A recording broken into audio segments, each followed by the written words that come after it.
नमस्कार प्रेक्षकांनो, आपण पाहतोय या मालिकेचा आजचा म्हणजेच 15 जूनचा रिव्ह्यू. आणि आजचा एपिसोड खरंच खूपच रंजक असणार आहे.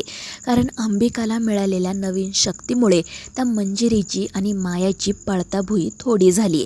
चला तर मग बघूयात आजच्या या एपिसोडमध्ये नेमकं काय काय घडलंय ते. तर पहिल्याच सीनमध्ये आपल्याला असं बघायला मिळतं की मीरा वेदासोबत बोलत बसलेली असते आणि त्याचवेळी तिचं लक्ष जातं वेदाच्या चित्रकलेच्या वहीकडे. आणि ती वही पाहून मीराला मोठा धक्का बसतो, कारण त्या चित्रांमध्ये तिला माया दिसते आणि ती मोठ्याने ओरडते, ताई. आणि ते ऐकून वेदा तिला विचारते की काय ग आई, काय झालं, तू कोणाला ताई बोललीस? आणि त्यावेळी मीरा पटकन म्हणते की अगं ताई नाही, मी आता ताईपणा करू नको असं म्हणत होते. परंतु वेदाला काही तिचं बोलणं कळत नाही. तर इकडे मीरा अंबिकाकडे बघत तिला इशारा करू लागते. त्यामुळे मग अंबिकाही त्या चित्रकलेच्या वहीकडे पाहू लागते. तर तिलासुद्धा त्या चित्रकलेच्या वहीत माया दिसते आणि तिलाही मोठा धक्का बसतो.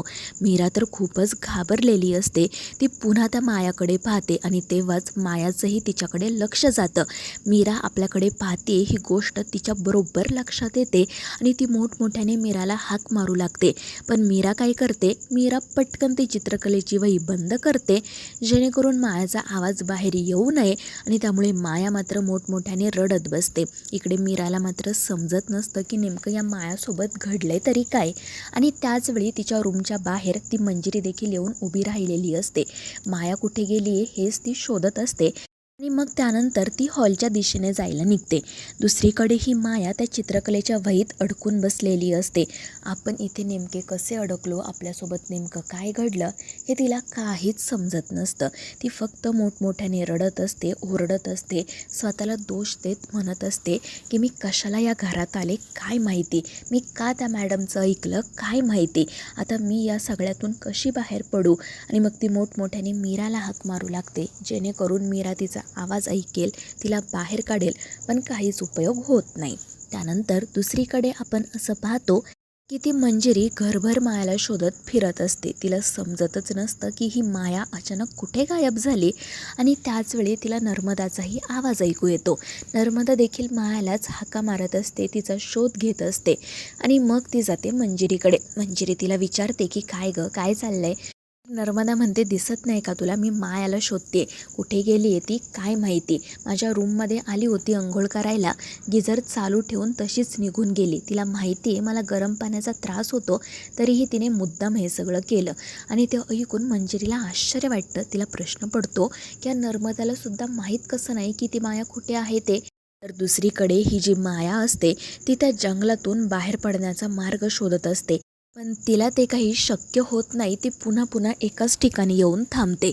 दुसरीकडे आपल्याला असं बघायला मिळतं की नर्मदाच्या पाठोपाठ अजितसुद्धा मायाला हाका मारत त्याच्या रूममधून बाहेर आलेला असतो. नर्मदा त्याला विचारते की काय रे, काय झालं.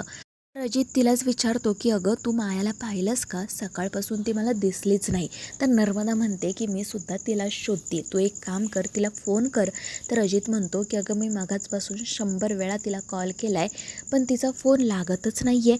आणि ते ऐकून मग नर्मदाला देखील आश्चर्य वाटू लागतं. तिला प्रश्न पडतो की ही माया अशी अचानक घरातून गायब कशी काय झाली. तर त्या मंजिरीच्या मनात सुद्धा असंख्य प्रश्न उभे राहतात. दुसरीकडे आपल्याला असं बघायला मिळतं की ही माया जंगलामध्ये फिरत असते आणि त्यावेळी तिला वेगवेगळ्या जंगली प्राण्यांचे फक्त आवाज ऐकू येत असतात. आणि त्या आवाजाने ती खूप जास्त घाबरलेली असते. आता आपलं काही खरं नाही हे तिला कळून चुकलेलं असतं. आणि त्यातच वेदाने सांगितलेली गोष्ट तिला आठवते. वेदाने सांगितलेलं असतं की जंगलामध्ये ना खूप प्राणी असतात, फक्त ते आपल्याला दिसत नाहीत, कारण ते लपून बसलेले असतात. पण जेव्हा एखादा माणूस जंगलात अडकतो ना, तेव्हा ते बरोबर बाहेर येतात आणि त्या माणसाला मारून टाकतात. हे जेव्हा सगळं त्या मायाला आठवतं तेव्हा तिचा भीतीने अगदी थरकाप होतो. पायाखालची जमीन सरकते आणि ती कशीबशी एका झाडाच्या पाठीमागे लपून बसते.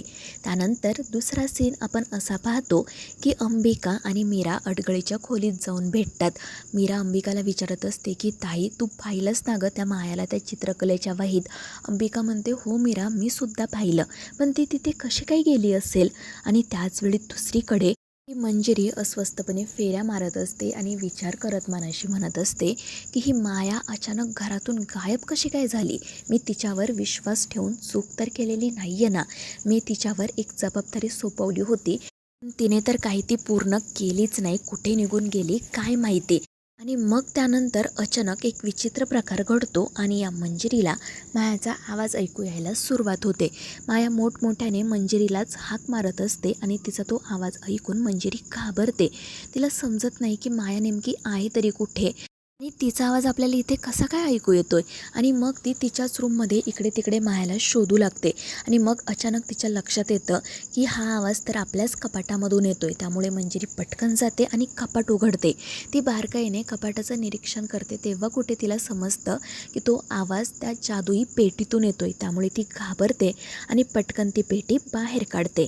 दुसरीकडे आपल्याला असं बघायला मिळतं की मीराला असं वाटत असतं की नक्कीच ताईला कोणती तरी शक्ती मिळाली आहे आणि तिनेच त्या मायाला त्या जंगलात पाठवलं आहे. ती याबद्दल अंबिकाला विचारते सुद्धा. पण अंबिका म्हणत असते की अगं मीरा, तुला माहिती आहे ना माझ्याकडे कोणती शक्ती आहे ते, आणि ती शक्ती कधी काम करते तर कधी नाही.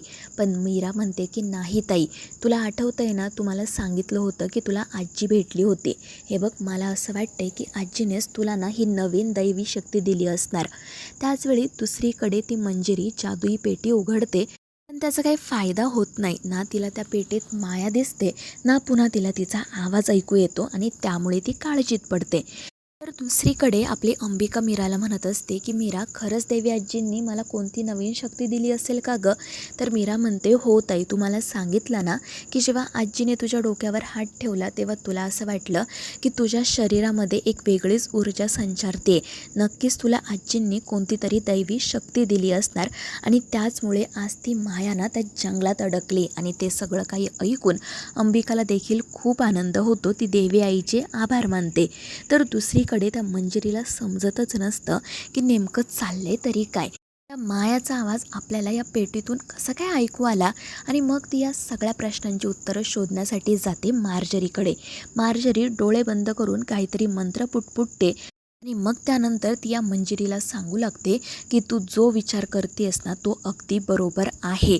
त्या महागौरीने अंबिकाला आणि मीराला कोणती तरी दैवी शक्ती दिली आहे आणि त्याच दैवी शक्तीमध्ये ती माया अडकली आहे. आणि ते ऐकून मंजिरी विचारते की अगं, पण मग तिचा आवाज मला आपल्या पेटीमधून कसा काय ऐकू आला. तर त्यावर मार्जरी तिला असं सांगते की तुझ्याकडे जी शक्ती आहे तशीच शक्ती आता त्या दोघींकडे सुद्धा आहे. त्या शक्तीचा स्रोत एकच आहे. कदाचित म्हणूनच तुला ही मायाचा आवाज ऐकू येत असेल. आणि हे सगळं काही ऐकून त्या मंजिरीला आश्चर्य वाटतं. ती म्हणू लागते की त्या अंबिकाची आणि मीराची हिंमत दिवसेंदिवस वाढतच चालली आहे. त्या दोघींनाही आपण नियंत्रणात ठेवायला हवं. आणि त्यावर मार्जरी म्हणते की अगदी योग्य बोलतीयस तू. आणि जर आपल्याला त्यांना नियंत्रणात ठेवायचं असेल ना तर त्या वेदाला तुला मारावंच लागेल. कारण आत्तापर्यंत ती अनेकदा आपल्या हातून निसटली आहे. पण आता असं करून नाही चालणार. आणि तिचं ते बोलणं मंजिरीलाही पटतं. ती म्हणते की अगदी बरोबर आहे तुझं. जर का मी वेदाला संपवलं की त्या दोघीजणी आपोआप शांत बसतील. आपल्याला बाकी काही करायची गरजच पडणार नाही. आणि त्यावर मार्जरीही हसतच हो म्हणते.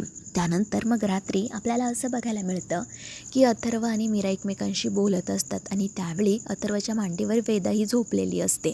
अथर्व पुन्हा पुन्हा मीराला विचारत असतो की आपल्या वेदाच्या बाबतीत जे काही घडतंय त्या पाठीमागे ती बाई असेल का गं. आणि त्यावेळी मीरा म्हणते की वेदाचे बाबा, मी ना तुम्हाला खात्रीने सांगू शकते की या सगळ्याच्या पाठीमागे ती बाईच असणार आहे. आणि त्यावेळी अथर्व म्हणतो की मीरा, मग आता आपण काय करायचं. आपल्या वेदाला तिच्या तावडीतून कसं वाचवायचं. आणि त्यावेळी मीरा म्हणते तुम्ही काळजी करू नका, आम्ही करतोय प्रयत्न. आणि तिचा आम्ही हा शब्द ऐकून अथर्व विचारतो आम्ही म्हणजे नेमकं कोण आहे तुझ्यासोबत. आणि त्यावेळी मीराला समजत नाही की आता अथर्वला नेमकं काय उत्तर द्यावं. आणि मग ती असं म्हणते की आम्ही म्हणजे मी आणि देवी महागौरी. माझी तिच्यावर खूप श्रद्धा आहे, ती नक्की काहीतरी करेल. पण अथर्व म्हणतो की मीरा, हे बघ आता ना प्लीज माझ्यापासून काहीही लपवू नको. तुझ्यासोबत कोण आहे सांग मला. पण मीरा म्हणते वेदाचे बाबा, खरंच असं काही नाही आहे, माझ्यासोबत कोणीही नाही आहे. आणि मग ती तो विषयच टाळते. पण मनाशी ती विचार करत म्हणत असते की मी अजून किती दिवस वेदाच्या बाबांपासून हे लपवणार आहे की ताई माझ्यासोबतच आहे. मग त्यानंतर आपल्याला असं बघायला मिळतं मित्रांनो, की मीरा विचार करत असते आणि तितक्यात तिचं लक्ष जातं वेदाच्या चित्रकलेच्या वहीकडे आणि तिच्या मनात प्रश्न येतो, की त्या मायाचं नेमकं काय झालं असेल. आणि त्याचवेळी दुसरीकडे आपल्याला असं बघायला मिळतं, की ती माया अजूनही त्या जंगलात रडत बसलेली असते. तर इकडे मीरा चित्रकलेच्या वहीजवळ जाऊन थांबते आणि मग त्यानंतर ती तिथे असणारी लाईट बंद करते. त्यामुळे त्या चित्रकलेच्या वहीवर अंधार पडतो आणि इकडे या मायावर सुद्धा आणि ती मोठमोठ्याने रडू लागते. त्यानंतर मग दुसरा दिवस उजाडतो. माया अजूनही घरी परत आलेली नाहीये हे लक्षात आल्यावर अजित तर मोठमोठ्याने रडतच बसतो. दामोदर त्याला समजावत असतो, म्हणत असतो की जाऊ दे रे, प्रत्येकाच्या नशिबात नसतं बायकोचं सुख. आणि त्या दोघांचा हा ड्रामा पाहून नर्मदा मात्र वैतागते. ती म्हणत असते की अजित जरा ना तुझं रडणं बंद कर, ती माया काही मेलेली नाहीये. पण अजित ऐकत नसतो. त्याला तर याचं दुःख झालेलं असतं की आपला अजून हनीमूनही झालेला नाहीये आणि माया आपल्याला सोडून गेली. आणि ते ऐकून नर्मदा मात्र खूपच चिडते. तितक्यात तिथे मंजिरी सुद्धा येते. नर्मदा तिलाच विचारते की काय गं, कुठे आहे ती माया? सतत ती तुझ्यासोबतच फिरत असायची ना, मग आता कुठे गेली? तर मंजिरी म्हणते, मला काय माहीत ती कुठे गेली ते.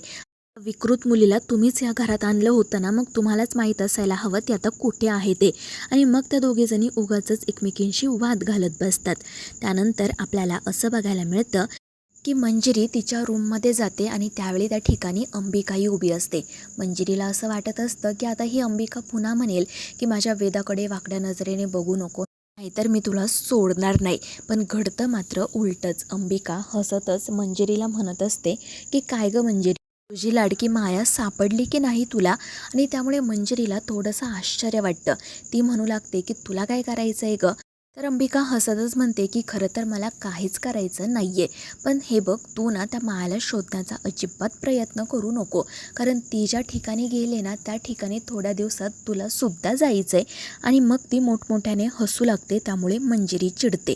तर मित्रांनो, या मालिकेच्या पुढील भागांमध्ये आता आपल्याला असं बघायला मिळणार आहे की मंजिरी वेदाला मारून टाकण्यासाठी एका नवीनच शक्तीचा वापर करते आणि ज्यामुळे वेदा चक्क बाल्कनीतून खाली उडी मारते. तर मित्रांनो, या मालिकेच्या पुढील भागांमध्ये आता नेमकं काय काय घडणार आहे हे जाणून घेण्यासाठी आपल्या चॅनेलला सबस्क्राईब करा.